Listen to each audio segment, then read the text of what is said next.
ঠাকুর মা ও স্বামীজির চরণে প্রণাম জানিয়ে উদ্বোধন পত্রিকার থেকে কিছু অংশ পাঠ করছি। আজকের বিষয়, কর্মযোগ ব্যতীত অন্য কোনো পথেও কি দুঃখ কষ্টকে অকিঞ্চিৎকর বলে উপলব্ধি করা যায়? স্বামী সর্বপ্রিয়ানন্দ মহারাজ এখানে কি বলছেন আমরা শুনি।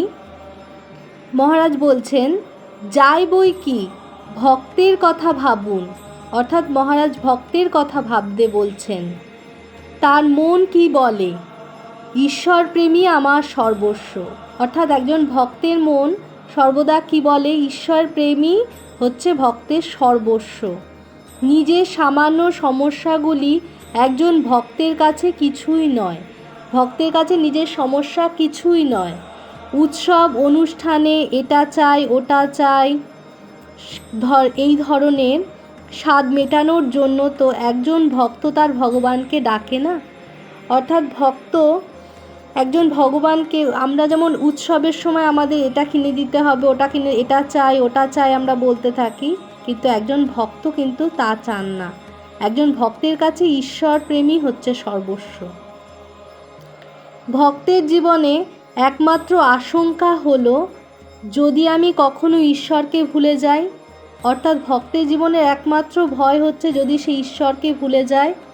আর ভক্তের জীবনে একমাত্র সার্থকতা নিরন্তর ঈশ্বর ধ্যান ও ঈশ্বরের সান্নিধ্য লাভ।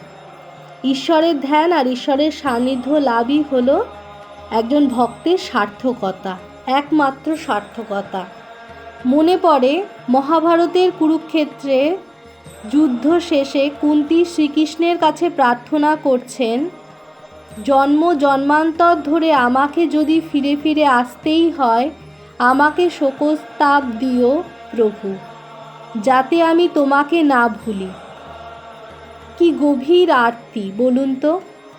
অর্থাৎ কি চাইছেন এখানে মাতা কুন্তী ঠাকুর শ্রীকৃষ্ণের কাছে, যে জন্মান্তর ধরে ঠাকুর আমাকে যদি ফিরে ফিরে আসতে হয়, আমাকে দুঃখ কষ্ট দিও, আমি যাতে তোমাকে না ভুলতে পারি। ঈশ্বর যিনি কি না চাইলেই সব দিয়ে দিতে পারেন, তার কাছে দুঃখ কে চায়? অর্থাৎ একজন ভক্তের কাছে যে ঈশ্বরপ্রেমী সর্বস্ব, তা মহারাজ এখানে বলছেন যে মাতা কুন্তী ঠাকুর শ্রীকৃষ্ণের কাছে প্রার্থনা করছেন যে জন্মান্তর ধরে যেন দুঃখ কষ্টই তাকে দেয়া হয়, দুঃখ কষ্ট দিলে যাতে সে ঈশ্বরকে মনে রাখতে পারে, ঈশ্বরকে ভুলতে না পারে। এটি হচ্ছে ভক্তের কাছে। এবার আমরা দেখি আবার কি বলছেন মহারাজ।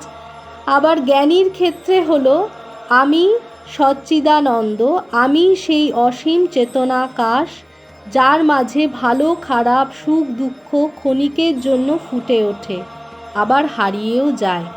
ঠিক যেমন আকাশের মেঘেদের আনাগোনার শেষেও আকাশ অপরিবর্তিত অবিচলিত থেকে যায়, তেমন জ্ঞানী সুখকর ঘটনাতেও চমৎকৃত হন না, দুঃখেও ভেঙে পড়েন না। অর্থাৎ জ্ঞানী ব্যক্তিরা সুখেও খুব আনন্দিত হয়ে পড়েন না, চমৎকৃত হয়ে পড়েন না, এবং দুঃখেও তারা ভেঙে পড়েন না। কেন? তার কারণ আমরা শুনি। কারণ সুখ বলি বা দুঃখ বলি সবই সাময়িক। তাদের কাছে সুখ দুঃখ দুটো জিনিসই সাময়িক। অর্থাৎ সুখও সাময়িক, দুঃখও সাময়িক। এবং যা কিছু সাময়িক, আসা যাওয়া নিয়মে বাঁধা, তার সঙ্গে শাশ্বত কোনোভাবেই সম্পর্কিত নয়। আমরা প্রত্যেকে সেই অনন্ত শাশ্বত, সেই ক্ষণিকের পার্থিব বিষয়ের জন্য আমরা বিচলিত হব কেন? অর্থাৎ জ্ঞানীর কাছে হচ্ছে যে সুখ দুঃখ তো সাময়িক, এতে আমরা বিচলিত হব কেন?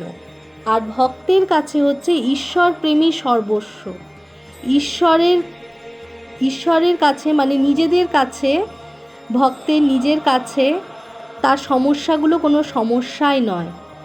তার একমাত্র ভয় হচ্ছে যে কখনো যদি তিনি ঈশ্বরকে ভুলে যান।